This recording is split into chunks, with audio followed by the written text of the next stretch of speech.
Hello, Bachcho. Let's read this question. So this question says, we have given the statement 1 and statement 2. Statement 1 says, the average speed of the body is equal to its instantaneous speed if the body moves with constant speed. Statement 2 में लिखा, force is required to move the body or an object with uniform velocity.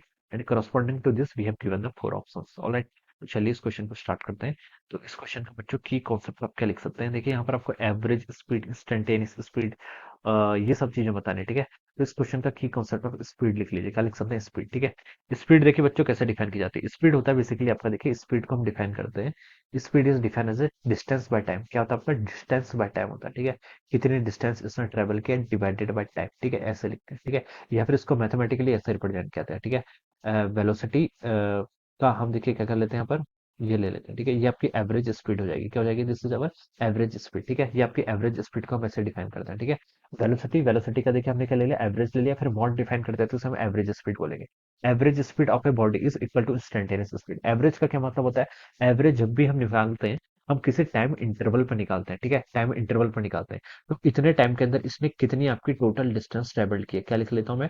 Distance travel, ठीक है, divided by time taken, ठीक है। Time taken का क्या मतलब है मेरे यहाँ पर? इसी टाइम इंटरवल की मैं बात कर रहा हूँ, ठीक है। तो ये आपका कहलाता है, दिस इज द फॉर्मूला। ये हम लिख सकते हैं, दिस इज द मैं this is how we represent the average velocity, average speed, ठीक है। और सेकंड पे देखिए क्या बोल रखा है आपको? Instantaneous speed.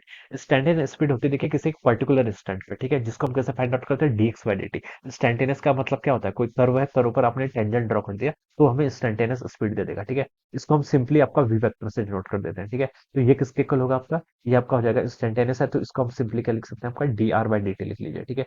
तो ये आपका क्या आ जाएगा? आपका इंस्टेंटेनियस स्पीड आ जाएगा, ठीक है। स्पीड है ना, तो ये आपका मॉड आएगा, ठीक है। स्पीड आपकी क्या होती है? आपकी स्पीड आपकी ऑलवेज क्या होती है? आपके यहाँ से पॉजिटिव होती है, ठीक है। ये हम लिख सकते हैं, ऑलराइट। तो ये आपके यहाँ पर सही चला जाएगा।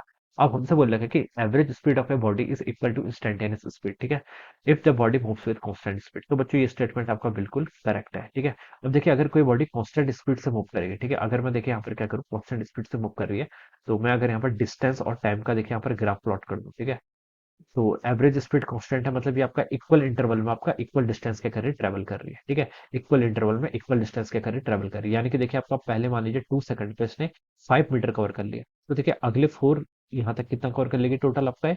ये आपका 10 कवर कर लेगा, ठीक है। तो इस तरीके से आपका ये क्या आपकी एवरेज स्पीड हो जाती है, ठीक है। अगर आपकी एवरेज स्पीड और इंस्टेंटेनियस, यहाँ पर क्या बोल रखा है? Average speed is equal to instantaneous speed of the body, ठीक है। तो आपकी कांस्टेंट स्पीड से मूव कर रही है, तो ये स्टेटमेंट क्या हो जाएगा? बिल्कुल करेक्ट हो जाएगा। इसका स्लोप देखिए क्या आ जाएगा? आपका कांस्टेंट आ जाएगा, स्ट्रेट लाइन आ जाएगी। स्ट्रेट लाइन आ जाएगी तो आपका स्लोप कांस्टेंट, तो आपकी स्पीड क्या होगी? कांस्टेंट होगी। तो वो रिजल्ट आपका बिल्कुल ट्रू है, ठीक है। फिर आप देखिए इस पर टेंजेंट भी ड्रॉ करेंगे तो यही होगा, ठीक है। तो हम बता सकते हैं कि एवरेज और इंस्टेंटेनियस क्या हो जाएगा? इक्वल हो जाएगा इस कंडीशन में।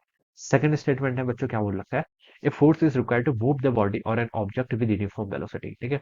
फोर्स की रिक्वायरमेंट होती है, तो ये आपका देखिए force is required to move the body with an object with uniform velocity. ये स्टेटमेंट बच्चों रॉन्ग हो जाएगा, ठीक है। देखिए न्यूटन फर्स्ट लॉ से, देखिए फोर्स आ गया तो उसका मतलब आपका न्यूटन लॉ स्टार्ट हो गया, ठीक है। तो फोर्स किसके इक्वल होता है? आपका मास टाइम्स एक्सेलरेशन, ठीक है।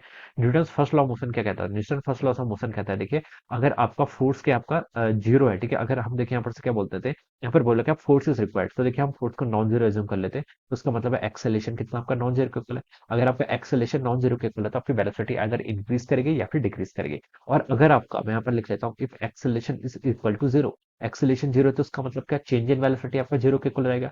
या फिर हम बता सकते हैं वेलोसिटी क्या रहेगी? आपकी कांस्टेंट रहेगी, ठीक है।